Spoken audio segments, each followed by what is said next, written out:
ದಳಪತಿ ವಿಜಯ್ ಅವರು ದೊಡ್ಡ cinema super star ಆದ ಕಾರಣ ಸಂಗೀತ ಸೋನಲ್ ನಿಗಮ್ ಅವರು ಡೈವೋರ್ಸ್‌ಗೆ ಅರ್ಜಿ ಸಲ್ಲಿಸಿದ ದಿನಾನೇ ಆ ನ್ಯೂಸ್ ಫುಲ್ ವೈರಲ್ ಆಗುತ್ತೆ. ಆಗಲೇ ವಿಜಯ್ ಅಭಿಮಾನಿಗಳು ಆರಂಭದಲ್ಲಿ ಒಂದಿಷ್ಟು ಆತಂಕಗೊಂಡು ಆಮೇಲೆ ಎಲ್ಲ ಸರಿ ಹೋಗುತ್ತೆ ಅಂದುಕೊಂಡು ಸುಮ್ಮನಾಗ್ತಾರೆ. ಆದರೆ ನಿನ್ನೆ ಅಂದರೆ ಜೂನ್ 15ನೇ ತಾರೀಕು ಈ ಅರ್ಜಿಯ ವಿಚಾರಣೆ ಚೆಂಗಲ್ಪಟ್ಟು ಫ್ಯಾಮಿಲಿ ಕೋರ್ಟಲ್ಲಿ ಇತ್ತು. ಮೊದಲಿಗೆ ಸೂಪರ್ ಸ್ಟಾರ್, ಈಗ ಸೂಪರ್ ಸ್ಟಾರ್ ಪಟ್ಟದ ಜೊತೆಗೆ ವಿಜಯ್ ಅವರು ತಮಿಳುನಾಡಿನ ಮುಖ್ಯಮಂತ್ರಿ ಕೂಡ ಆಗಿರುವುದರಿಂದ ಇಡೀ ದೇಶವೇ ಏನಾಗುತ್ತೆ ಅಂತ ಕುತೂಹಲದಿಂದ ಈ ವಿಚಾರಣೆಗಾಗಿ ಕಾಯ್ತಾ ಇತ್ತು.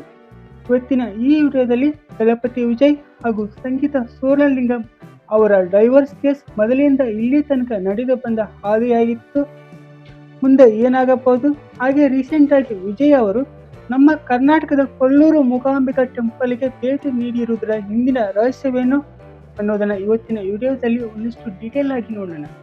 ನೀವು ಇನ್ನೂ ನಮ್ಮ ಚಾನೆಲ್ಗೆ ಸಬ್ಸ್ಕ್ರೈಬ್ ಆಗಿಲ್ಲ ಎಂದಾದರೆ ದಯವಿಟ್ಟು ಈ ಕೂಡಲೇ ಸಬ್ಸ್ಕ್ರೈಬ್ ಆಗಿ ಪಕ್ಕದಲ್ಲಿ ಕಾಣುವ ಬೆಲ್ ಬಟನ್ ಒತ್ತಿ, ಹಾಗೆ ಈ ವಿಡಿಯೋಗೆ ಮಿಸ್ ಮಾಡದೆ ಒಂದು ಲೈಕ್ ಕೊಡಿ. ವಿಜಯ್ ಅವರ ಧರ್ಮಪತ್ನಿ ಸಂಗೀತ ಅವರು ಡಿಸೆಂಬರ್ 2025ರಲ್ಲಿ ಚೆಂಗಲ್ಪಟ್ಟು ಫ್ಯಾಮಿಲಿ ಕೋರ್ಟಲ್ಲಿ ತಮ್ಮ ಅಡ್ವೊಕೇಟ್ ಮೂಲಕ ಡೈವರ್ಸ್ಗೆ ಅರ್ಜಿ ಹಾಕ್ತಾರೆ.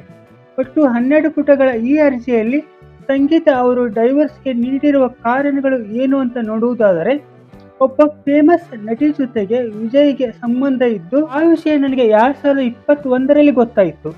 ಆ ನಟಿಯೊಂದಿಗೆ ಸಾರ್ವಜನಿಕ ಸಭೆ ಸಮಾರಂಭಗಳಲ್ಲಿ ಭಾಗವಹಿಸ್ತಾರೆ, ಹಾಗೆ ಎಲ್ಲ ಕಡೆ ಒಟ್ಟಿಗೆ ಓಡಾಡ್ತಾರೆ, ಸಾರ್ವಜನಿಕ ಪ್ರವಾಸ ಮೊದಲಾದ ಸ್ಥಳಗಳಿಗೂ ಕೂಡ ಭೇಟಿ ನೀಡುತ್ತಾರೆ. ಹಾಗೆ ಅಲ್ಲಿ ತೆಗೆಸಿಕೊಂಡ ಫೋಟೋಗಳನ್ನು ಇಬ್ಬರು ಸೋಷಿಯಲ್ ಮೀಡಿಯಾದಲ್ಲಿ ಶೇರ್ ಮಾಡ್ತಾರೆ. ಇದರಿಂದಾಗಿ ನನಗೆ ಮತ್ತು ನನ್ನ ಮಕ್ಕಳಿಗೆ ತುಂಬಾ ಅವಮಾನ ಆಗ್ತಾ ಇತ್ತು. ಅವರ ಸಹವಾಸ ಬಿಡುವಂತ ಅವಾಗಿಂದ ನಾನು ವಿಜಯ್ ಹೇಳಿಕೊಂಡು ಬರ್ತಾ ಇದ್ದೀನಿ. ಅವರಿಂದ ದೂರ ಇರುವುದಾಗಿ ವಿಜಯ್ ಅವರು ಸುಳ್ಳು ಭರವಸೆಗಳನ್ನು ನೀಡಿದರು ಎಂದು ಸಂಗೀತ ಅವರು ಡೈವರ್ಸ್ ಅರ್ಜಿಯಲ್ಲಿ ಉಲ್ಲೇಖಿಸಿದ್ದಾರೆ. ಈ ಕೇಸಿನ ಮೊದಲ ವಿಚಾರಣೆ ಇದೇ ವರ್ಷ ಏಪ್ರಿಲ್ 20ರಂದು ನಡೆಯುತ್ತೆ. ಆದರೆ ಆಗ ದಳಪತಿ ವಿಜಯ್ ಅವರು ಚುನಾವಣೆ ಪ್ರಚಾರದಲ್ಲಿ ಫುಲ್ ಬಿಜಿ ಇದ್ದ ಕಾರಣ ಖುದ್ದಾಗಿ ಹಾಜರಾಗಲು ಅಸಾಧ್ಯ ಎಂದ ಕಾರಣ ವಿಡಿಯೋ ಕಾನ್ಫರೆನ್ಸ್ ಮೂಲಕ ಸತಿಪತಿಗಳು ಇಬ್ಬರು ಅಟೆಂಡ್ ಮಾಡ್ತಾರೆ. ಇಬ್ಬರ ವಾದವನ್ನು ಕೇಳಿದ ಕೋರ್ಟ್ ಜೂನ್ 15ಕ್ಕೆ ಇಬ್ಬರು ಖುದ್ದಾಗಿ ಕೋರ್ಟಿಗೆ ವಿಚಾರಣೆ ಹಾಜರಾಗಬೇಕು ಅಂತ ತಿಳಿಸಿರುತ್ತೆ. ಆದರೆ ಈ ಸಲವು ಖುದ್ದಾಗಿ ಹಾಜರಾಗಲು ಅಸಾಧ್ಯ, ದಯವಿಟ್ಟು ಮತ್ತೆ ವಿಡಿಯೋ ಕಾನ್ಫರೆನ್ಸ್ ಮೂಲಕ ವಿಚಾರಣೆ ನಡೆಸಬೇಕು ಅಂತ ವಿಜಯ್ ಕಡೆಯ ವಕೀಲರು ಮನವಿ ಮಾಡ್ತಾರೆ.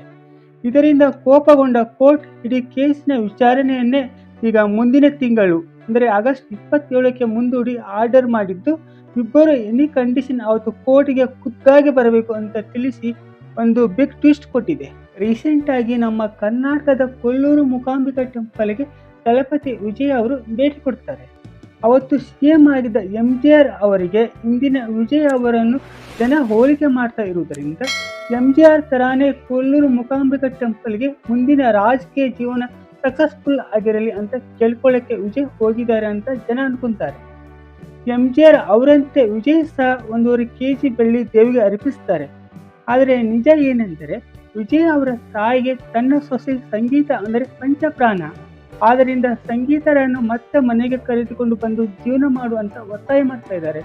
ಹೀಗಾಗಿ ಈ ಫ್ಯಾಮಿಲಿ ಜಂಜಾಟಗಳಿಂದ ತುಂಬಾ ಚಿಂತೆ ಮಾಡ್ತಾ ನೆಮ್ಮದಿ ಕಳೆದುಕೊಂಡಿರುವ ವಿಜಯ್ ಅವರಿಗೆ ಸಿಎಂ ಆಗಿ ತುಂಬಾ ದೊಡ್ಡ ಜವಾಬ್ದಾರಿಗಳು ಇದಾವೆ. ಆದ್ರಿಂದ ಆದಷ್ಟು ಬೇಗ ಈ ಫ್ಯಾಮಿಲಿ ಪ್ರಾಬ್ಲಮ್ಸ್ ಎಲ್ಲ ಸಾಲ್ವ್ ಆಗಲಿ ಹಾಗೂ ಸರ್ಕಾರವನ್ನು ಈಸಿಯಾಗಿ ನಡೆಸಿಕೊಂಡು ಹೋಗುವಂತಾಗಲಿ, ಮುಂದೆ ಯಾವುದೇ ತರ ಪ್ರಾಬ್ಲಮ್ ಬರೋದು ಬೇಡ ಎಂದು ಕೊಲ್ಲೂರು ಮೂಕಾಂಬಿಕಾ ದೇವಿ ಹತ್ತಿರ ವಿಜಯ್ ಅವರು ಪ್ರಾರ್ಥಿಸಿ ಬಂದಿದ್ದಾರೆ. ಇದಾಗಿತ್ತು ಇವತ್ತಿನ ವಿಡಿಯೋ. ಮುಂದಿನ ವಿಡಿಯೋದಲ್ಲಿ ಮತ್ತೆ ಸಿಗೋಣ. ಅಲ್ಲಿ ತನಕ ಟೇಕ್ ಕೇರ್.